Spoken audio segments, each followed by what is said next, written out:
For his family and wife, he was a loser who was just counting his days. Yeah, I was an auditor, so Yeah, I really don't care. But a brutal attack on his family ignited the villain in him. Hey! What? A villain who was ready to hunt every member of Russian mafia. Welcome back to Paramount Recapped. I don't have many subscribers, but your single comment is a ray of hope to motivate me.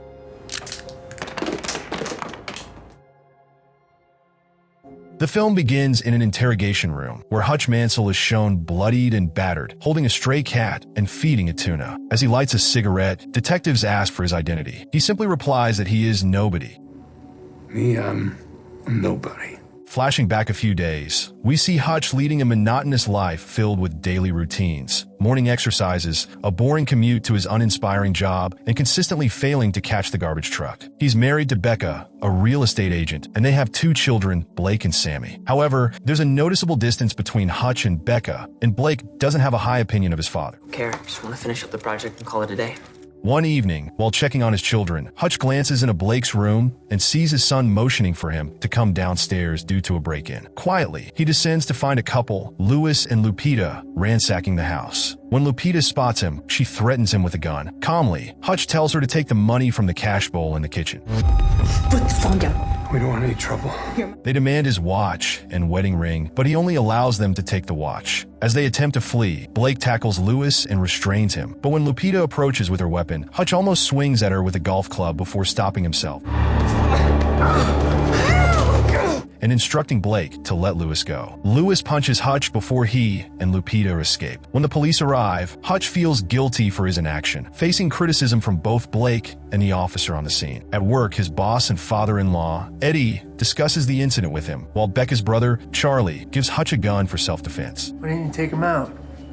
It's child's play. Later, Hutch chats with his brother Harry over the radio. He admits he didn't intervene during the robbery because he recognized that Lupita's gun was unloaded. Empty. Seriously? Hutch then visits his father, David, a retired FBI agent. David remarks that Hutch doesn't look well. Despite trying to maintain a normal life, Hutch feels inadequate for not protecting his family. When Sammy mentions a bracelet missing from her kitty cat collection, Hutch realizes the robbers must have taken it and sets off to retrieve it. Can't find it. My kitty cat bracelet. He boards a bus to visit David while he's sleeping, hoping to grab his old FBI badge and gun. When David catches him, Hutch simply states he has something to take care of. Remembering the tattoo on Lupita's wrist, he searches several tattoo parlors until he finds a shady one. The men in the shop attempt to intimidate Hutch, but one notices his wrist tattoo that resembles playing cards. Grateful for his service, the man hastily leaves. The tattoo artist senses Hutch's determination and points him toward the person who got the tattoo. FBI.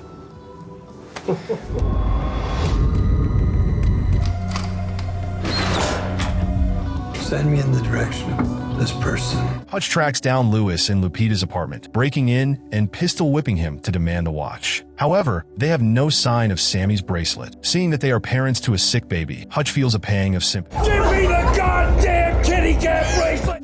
He walks outside in the rain and punches a brick wall in frustration. Later, on a bus heading home, a group of drunken men bored after crashing their car, beginning to harass the other passengers, including a lone young woman. Hutch instructs the bus driver to pull over, preparing to confront them. A brawl ensues, where Hutch endures several hits, but ultimately starts overpowering them. The attackers pull a knife and stab him in the side, but he fights back fiercely, injuring several of them before being thrown out the window. Despite this, Hutch gets back up and re-enters the bus, resuming the fight. One of the men, Teddy, grabs Hutch's gun, attempting to shoot him as his friends lie incapacitated. Hutch, however, disarms Teddy and bludgeons him with a pole until he crushes his windpipe. As Teddy starts to suffocate, Hutch performs an emergency tracheotomy to keep him alive. Hutch returns home to find Becca still awake. She notices his injuries and realizes the trouble he's been getting into. As she tends to his stab wound, Hutch expresses his frustration about their lack of closeness for so long. At a local nightclub, mobster Julian Kuznetsov performs a dance and meets with associates over their shared wealth, referred to as the Ab Shack. Doubts about Julian's leadership arise due to his eccentricities, but he quickly proves he is dangerous. He brutally slashes the throat of an associate who looks at him the wrong way, much to the delight of the others, who toast to his demise, viewing it as a boost to their profits. Julian is then summoned to the hospital, where he finds his brother Teddy in critical condition. The doctors inform him of Teddy's permanent brain damage, which infuriates Julian. He violently interrogates Teddy's friends about what happened to him and who is responsible. Meanwhile, Hutch receives a call from Harry, who warns him that he has caught Julian's attention and that he is a significant threat. Harry suggests Hutch visit a man known as the barber for more information on Julian. When Hutch arrives downtown, the barber is already expecting him. He provides Hutch with a file on Julian, detailing his violent tendencies and connections to mob money. Julian orders one of his henchmen to dig up dirt on Hutch. The henchman blackmails an FBI informant to access classified information on Hutch, discovering that he has a notorious past as a killer. Realizing the danger, the henchman quits, leaving Julian to fend for himself. Julian then commands all his men to track down Hutch and bring him alive. As he prepares to have dinner, Julian notices 3 cars parked across the street from his house, signaling imminent danger. In response, he rushes Becca and the kids into a panic room in the basement and kills the lights to hide from view. As the armed men burst into the house, Hutch jumps into action, fighting back by shooting and stabbing many of them until he is hit with a taser in the neck. The attackers toss him into the trunk of their car, planning to take him back to Julian. However, Hutch regains consciousness in the trunk and manages to pop it open. Realizing he can't simply roll out, he finds a fire extinguisher and sprays the back seat, causing the driver to lose control and crash. Hutch crawls out of the trunk and discovers one of Julian's men alive, but trapped beneath the car and bleeding. As the man succumbs to his injuries, Hutch tells him he used to be an auditor, essentially a hitman who instills fear in others. Feeling compelled to return home, Hutch calls his father David and warns him to stay safe. After that, he frees his family from the panic room, shielding Sammy's eyes from the gruesome sight of the dead bodies scattered around the house. He then urges Becca and the kids to go somewhere safe, and she asks him to promise he will come back to them. Hutch gathers the bodies of the gunmen, including one who is barely alive, and brings them to the basement. He reflects on his past and recounts his last job, where he let a man who had been embezzling money go free after the man pleaded for his life, appearing genuinely remorseful. Later, Hutch tracked down that man and found him happily married with 2 children, which filled Hutch with jealousy and ultimately led him to retire and seek a normal life. Hutch decides to go full chaos mode. He douses a house in kerosene, sets it on fire, and then heads off with a bag of gold bars to buy the property from Eddie. Charlie, a bit panicked about Hutch's wild moves, tries to stop him, but ends up winded with a gut punch. Eddie, however, is game and takes the gold, leaving Hutch free to turn the property into his own personal battleground, complete with deadly booby traps.